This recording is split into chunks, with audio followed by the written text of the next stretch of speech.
Hello and welcome. You're watching News Now on TV360 Nigeria. I am Annetta Felix. President Muhammadu Buhari has dissolved the 8th session of the National Assembly and inaugurated the 9th session of the Federal Parliament. Mohammed Sani Omolori, clerk to the National Assembly, confirms the development, saying the 9th Assembly is built to commence on Tuesday, the 11th of June. Omolori also revealed that the proclamation of the dissolution of the 8th National Assembly takes effect from 12 midnight of June 8th. The 8th National Assembly held its last round of activities today with a special valedictory session organized at the National Assembly complex. The session marks the end of the Assembly, which was inaugurated on June 6, 2015. Now, Danjuma Goje, senator representing Gobe Central, has withdrawn from the race to head the Senate. The lawmaker announced his withdrawal after he and his rival, Ahmed Lawan, met with President Muhammadu Buhari at the presidential villa in Abuja. Explaining his decision, Goje said he withdrew from the race out of respect for President Muhammadu Buhari and the leadership of the All Progressives Congress, APC. Now, both the APC as well as President Buhari had endorsed Lawan for the Senate President's position in the 9th Assembly. With Goje's withdrawal, Lawan will now have to battle his fellow party man, Ali Ndume, for the Senate leadership. Election for the position is scheduled to hold on June 11, the same day the 9th Assembly will be inaugurated. To discuss steps to unify our leadership in the National Assembly, starting with the Senate. I'm very pleased to announce that distinguished Senator Goje has agreed to fully endorse and support the choice of the party and that of Mr. President to lead the Senate, that is Senator Ahmed Lawan. Meanwhile, the leadership of the People's Democratic Party, PDP, has embarked on a two-day consultation with its members over the leadership of the 9th Assembly. Present at the meeting are members of the National Working Committee of the party chairman, Uche Secondus, 44 senators-elect, as well as 118 members-elect of the House of Representatives, among others. At the meeting, the party is expected to decide whether or not its members will contest presiding officers' positions in the 9th Assembly. Now, another issue on the meeting's agenda is the voting method. Reports say the secret ballot to be used during the election. Only members of the ruling All Progressives Congress have indicated interest to contest presiding officers' positions in the 9th Assembly. Chairman of Africa Independent Television, AIT, Raymond Dokwasi, is accusing the Nigeria Broadcasting Commission, NBC, of threatening free press. He made the allegation while addressing some members of the National Assembly in Abuja. Dokwasi led some management staff to AIT to the National Assembly and accused the NBC of attempting to harass and intimidate the media. He also called on Nigeria's lawmakers to ensure the media is free from any influence. We have observed the sustained and repeated attempts by the National Broadcasting Commission of Nigeria, NBC, to influence our editorial standpoint by means of harassment, intimidation, and threats of fines and revocation of our broadcast license. The efforts are focused on censoring a program held by African Independent Television, AIT. The program in question, Kakaki Social, which holds in the mornings on weekdays, curates the thoughts and opinions of ordinary Nigerians as expressed on social media regarding a variety of topics. It is important to note that this program generates none of the content published, but only curates and publishes the thoughts and opinions of the Nigerian public on critical issues. It is a right enshrined in the Constitution, the right of freedom of expression, the right to really stipulate and take a position on a given national issue.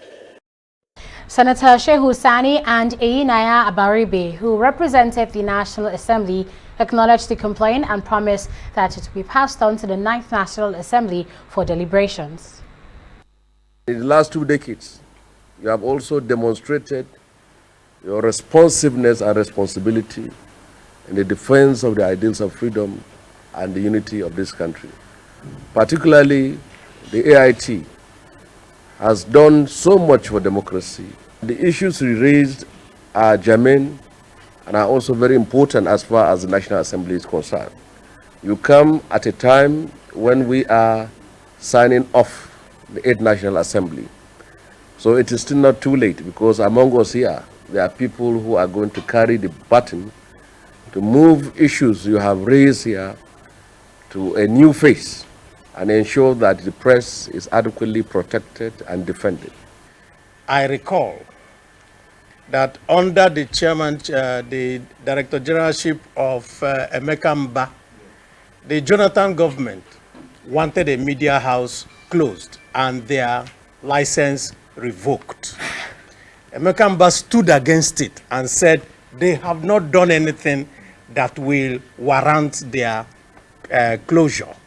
So I do not see why the present MBC would now not follow the footsteps led by their predecessors. If the DG of the NBC has a problem, let him go and resolve his problem and not use the media that he wants to gag as a way of letting government know that he's a very good boy. That is not his job. His job is to do the right thing. Suspected bandits have killed 16 people following an attack on Kanoma community in Maru local government area of Zamfara state. Confirming the attack, district head of the community, Yahaya Muhammad, said the bandits came in large numbers, shooting sporadically at fleeing residents. He also confirmed that 14 others were injured during the attack. Meanwhile, the state governor, Bello Matawale, has ordered the immediate deployment of security agencies to ensure the perpetrators are brought to justice. The governor, who paid a condolence visit to the people, described the act as unfortunate and inhumane.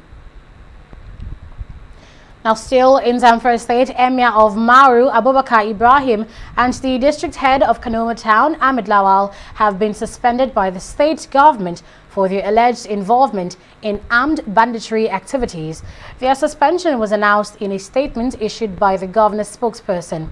In the statement, the affected traditional rulers were directed to immediately hand over the affairs of their domains and proceed on leave pending an investigation into the allegations. Earlier, 6 district heads suspected to be aiding bandits were suspended by the former governor of the state, Abdulaziz Yari. Now, still on security, no fewer than 25,794 Nigerians may have died in violence crisis between 2015 and 2019. Now, this is according to a report released by Nigeria Security Tracker, a non-profit think tank. The report claims that Borno suffered the highest casualties, with more than 9,000 deaths recorded within the period under review. It's closely followed by Zamfara State with 1,963 deaths and Adamawa State with 1,529 deaths. The number represents those killed by the Boko Haram sect, headsmen and people who died in extrajudicial activities of the military. Now, within the 4 years timeline, Boko Haram was responsible for 5,598 deaths, while sectarian violence, including the headsman farmers crisis, led to the deaths of 4,917 people. State actors, including the military, were said to have killed 4,068 people within the period. The Miyetti Allah Cattle Breeders Association of Nigeria, MACBAN, says it has no plans to attack communities in Southeast. The association, in a press conference in Akwa, the Anambra State capital, denied the media reports purporting it to have said the herdsmen would unleash mayhem on the area for denying them grazing rights. Chairman of the group, Ges Siddiqui, says the false report is being peddled by mischief makers who wish to cause chaos in Nigeria. The group has severally been accused of perpetrating attacks on farmers and villagers in some parts of the country, an allegation they have repeatedly denied. The Nigerian Academy of Pharmacy (NAP) is calling on President Muhammadu Buhari to sign the Pharmacy Council of Nigeria bill into law. At a seminar in Lagos, Professor Cecilia Iguilo of the Department of Pharmacy at the University of Lagos explained that the number of drug abusers in Nigeria is in the north of 10.6 million. She mentions that drug addiction is taking its toll on Nigeria's youth and adult population. Professor Igwilo also explains that if the bill becomes law, pharmacies will be better equipped to protect Nigerians from the harmful effects of drugs by controlling the distribution and access to certain drugs. I've seen the devastating and debilitating effect of drug abuse in our society, and how the misuse of drugs affect our youth and even our adults in a very devastating manner. So I want to passionately appeal to His Excellency the President and the Commander-in-Chief of the Federal Republic of Nigeria, President Muhammadu Buhari, to kindly sign the Pharmacists Council of Nigeria bill into law, because this will give a more effective control of some of the orthodox drugs and the drugs that affect the central nervous system that ordinarily should be under strict control in this nation. It will not be in the hands of anybody apart from the pharmacists that have the training. Meanwhile, a committee chairman of the Nigerian Academy of Pharmacy says the government can intervene in the drug addiction crisis by engaging youth through job opportunities and sports. Why are they into drugs? They are not engaged. So we need to engage them. Just look at the street and see the number of people walking, roaming around without anything to do. So we need to engage them. We need to find them job. We need to find them an alternative part of engagement. For instance, football. When we were younger, we have football competition between secondary school. Here now, we don't have anything like that. So government need to create avenues, use sport as avenue to engage these children so that they will not be so free to get engaged in drug. You're still watching news now on TV360 Nigeria. We'll bring you up to speed with the latest in business, sports, and on the foreign scene right after this. So, now, straight to business. Good. Now, that case between State versus Femi Wole. Femi Wole? Yes. Is he your son? That's my heir apparent. Did he actually kill the wife? His juvenile delinquency, they must have taken some few bottles. A man of 40. Juvenile delinquent? Now, what do we do? I don't want him to go to jail. We are very good friends. But for this, I cannot help you. You know I was so nice to you in school. I took care of you. I'll politely leave. No, you can't leave. How much do you want me to pay? Wale, this is not about money. It's about the law. Bribing a judge to subvert the cause of justice is corruption. Not in my country. Corruption not in my country. Stop corruption now. On TV360, we don't just ask the questions. What is wrong with amending the Constitution the way the National Assembly members have been doing it? We seek answers. Constitution is constituent. Our problem is not lack of laws. Our problem is lack of the willpower to implement our laws. Answers that provide clarity. While we negotiate, we should try to make it a point that the girls must be complete. The clarity you need to make informed judgment so that you can make the right decision and take action. People are saying it is you politicians that are responsible for this, that you are the reason why this is happening. All these dollars that call themselves governors in this country. I wish we had people like Tony at the National Assembly. God forbid that I go to join that panel. TV360, providing clarity to issues.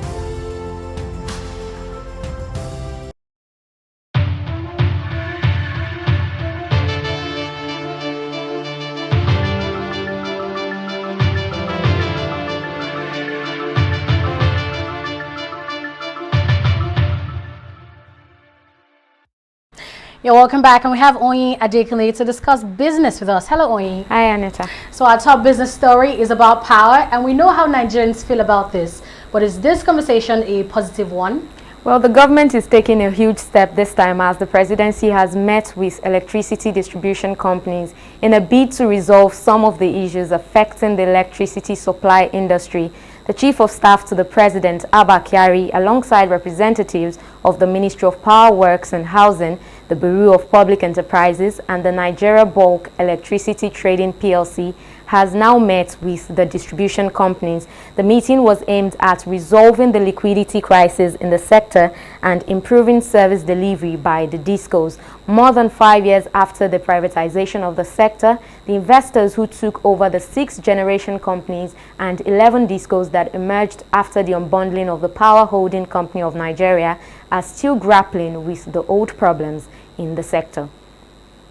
The Department of Petroleum Resources has revoked 5 oil mining licenses and 1 oil prospecting license belonging to 5 companies. In a public notice issued on Thursday, the regulatory body said the revocation was based on a presidential directive to recover legacy debts owed by the companies operating the licenses. The 5 companies affected are Pan Ocean Oil Corporation, Allied Energy Resources Nigeria, Express Petroleum and Gas Company, Cavendish Petroleum Nigeria, and Summit Oil International. The revoked licenses are located in the onshore, shallow, and deep water areas of the Niger Delta Basin. The oil prices firmed on Thursday after falling to near 5-month low in the previous session, but sentiment remained weak as markets remain under pressure from rising U.S. supply and a stalling global economy. Brent crude futures were at $60.79, up 16 cents, while U.S. crude futures were at $51.84 per barrel, up 16 cents as well. Brent and WTI on Wednesday hit their lowest levels since mid-January at $59.45 and $50.60 per barrel, respectively, amid a surge in the U.S. crude inventories and record production, and as the global economy slowdown was starting to hit energy demand. Stock market review will be right next after this break. Please don't go away.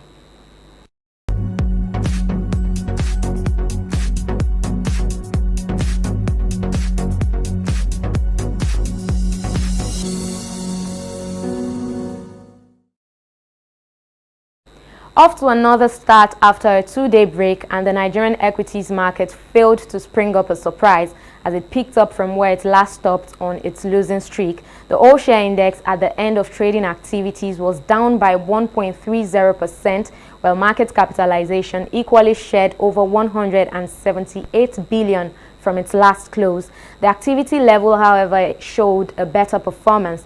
The volume of shares dropped by nearly 30,000, but it appears the lesser the volume, the better it was for the market. As we can see, the value of trade appreciated to 5.823 billion naira, and that's an increase of over 3 billion naira from previous session. Seplat and Julius Berger both left the league of losers to pitch tent with the best performing stocks today, leading the chart with an increase of 13.4 naira and 1 naira 95 kobo in their share prices respectively. Dangote Cement also stays winning, this time recording a boost equivalent to 2.83%. Cornwall also managed to survive the market's ill wind. And coming far behind are Guinness, Guarantee, C&I Leasing PLC, and Dangote Flour, all recording losses to the tune of 2 naira and 1 kobo, and that's a combined 8.1% decline. On the global scene, FTSE is rising, and that is hinged on optimism by investors that the central banks will be proactive in preventing a global recession. Dow Jones is also extending gains, but Nikkei sadly ended in the reds amid trade war uncertainties. That's it on Stock Market Review. News Now will be back right after this break.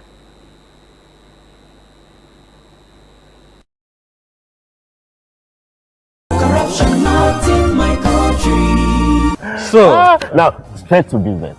Now, that case between State versus Femi Wole. Femi Wole? Yes. Is he your son? That's my heir apparent. Did he actually kill the wife? His juvenile delinquency, they must have taken some few bottles. A man of 40. Juvenile delinquent? Now, what do we do? I don't want him to go to jail. We are very good friends. But for this, I cannot help you. You know I was so nice to you in school. I took care of you. I'll politely leave. No, you can't leave. How much do you want me to pay? Wale, this is not about money. It's about the law. Bribing a judge to subvert the cause of justice is corruption, not in my country. Corruption not in my country. Stop corruption now. The African Union has suspended Sudan's membership with immediate effect amid an upsurge of violence in the capital that has seen dozens killed. It has also warned of further action if power is not transferred to a civilian authority in Sudan. Opposition activists say a paramilitary group has killed 108 people this week, but officials put the figure at 46. The violence intensified on Monday when security forces stormed a weeks-long sit-in outside military headquarters in Khartoum. It's the deadliest incident since veteran President Omar al-Bashir was ousted by the military in April after months of peaceful protests. Talks between opposition activists and the ruling interim council have since broken down. Russian President Vladimir Putin will visit Pope Francis in the first week of July, the Vatican said on Thursday. The Vatican said Putin, who will be on a state visit to Italy, will hold talks with the Argentine-born Pope on July 4. It's the third meeting of its kind between the two leaders since Pope Francis was elected in 2013. They first met on November 25, 2013, and again on June 10, 2015. Although the agenda for their private conversation is not known, sources say the situation in Ukraine and the Middle East, particularly in Syria and the Holy Land, will be high on the list. Ukraine remains a difficult issue in relations between the Vatican and Russia. At their last meeting in 2015, the Pope urged Putin to make a sincere and great effort to achieve peace in Ukraine and help bring an end to fighting between Ukrainian government forces and pro-Russia separatist rebels.